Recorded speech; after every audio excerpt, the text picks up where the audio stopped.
Welcome to this explainer. Today, we're going to neutrally unpack a really fascinating recent interview with former Australian Deputy Prime Minister Barnaby Joyce. We'll be looking closely at his commentary, which honestly flows all the way from the combative color of political media right down to the incredibly dense mechanics of offshore gas policy.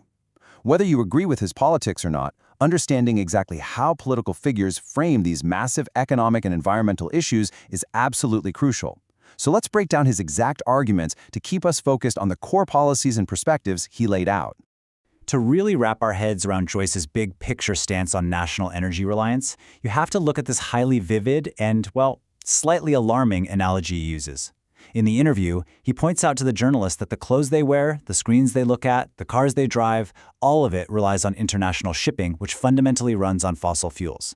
He uses this pretty funny image of sitting there naked just to strip the conversation back to absolute basics.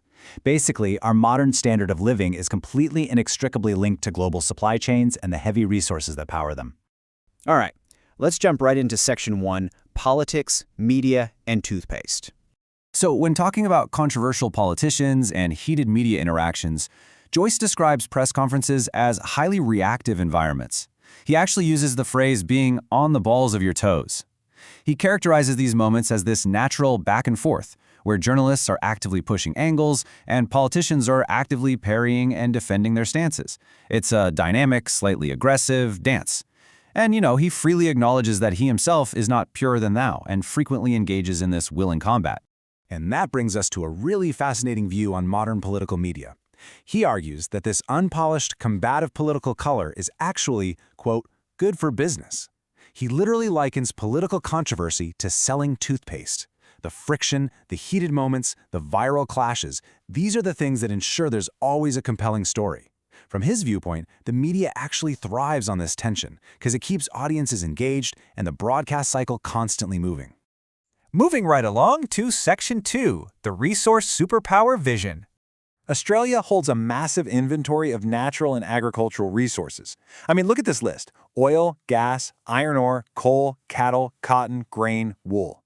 Joyce points to this incredible wealth to argue that the nation has the sheer capacity to become a Singapore or a superpower of the South Pacific.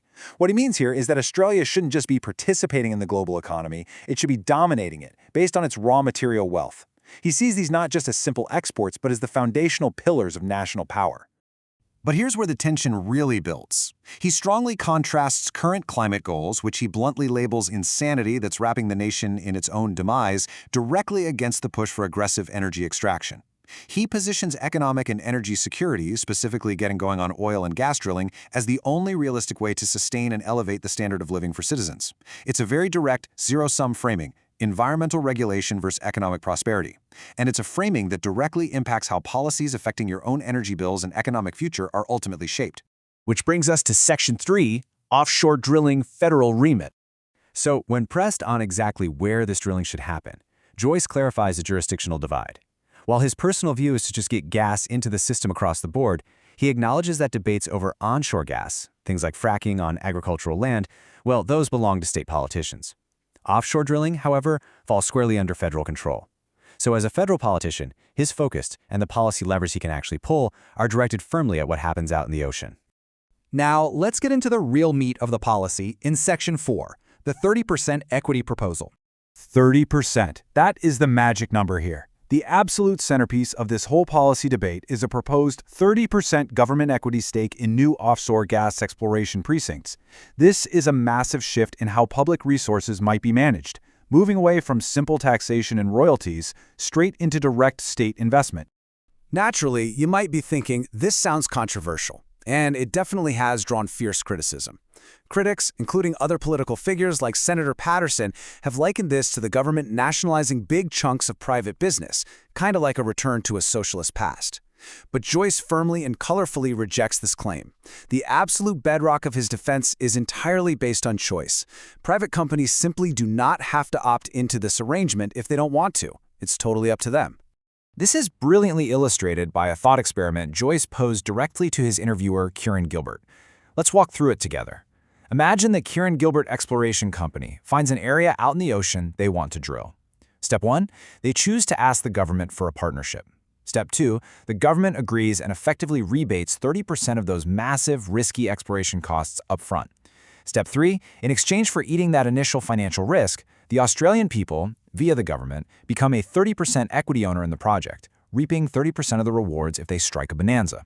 It's like a giant financial partnership.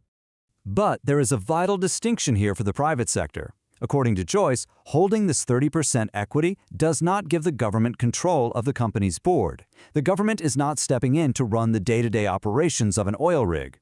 The company remains entirely in charge of governance and operations. The government simply shares the financial ride. If the project makes billions, the taxpayer gets a 30% cut. If the project fails, well, the taxpayer shares in the loss. It's a purely financial arrangement. So why do this at all? From Joyce's perspective, this policy solves a massive modern problem, the social license to operate. He acknowledges that the Australian public is demanding a greater return on the assets they view as rightfully theirs, their sovereign assets. If massive corporations are extracting national wealth while everyday citizens struggle, public backlash will eventually shut those operations down. By securing a direct 30% financial return for the public, Joyce argues you essentially purchase the social license required to keep the drills running sustainably over the long term. Let's wrap things up with Section 5, comparing the Norwegian model. When asked if this is essentially copying Norway, which, famously built a massive sovereign wealth fund through state ownership of its oil reserves, Joyce points out some key differences. Yes, both involve government equity in fossil fuels. However, he argues the Australian model is deliberately designed to be much simpler. Norway's system is deeply entrenched, historically complex, and highly nuanced.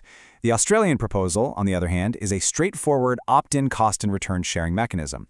It's designed specifically to be easily understood by the average voter. As we wrap up this explainer, we've traveled from the combative, toothpaste-selling nature of political media all the way down to the intricate mechanics of national energy security. And we want to leave you with this final, provocative thought. Looking at this 30% model, does an optional government equity stake actually secure a vital, necessary return on public assets, buying that crucial social license? Or does it introduce an unnecessary, heavy-handed political risk into private enterprise? It's a balance between public wealth and private risk that will absolutely define the energy debate for years to come. Thanks for joining us, and keep questioning the mechanics behind the headlines.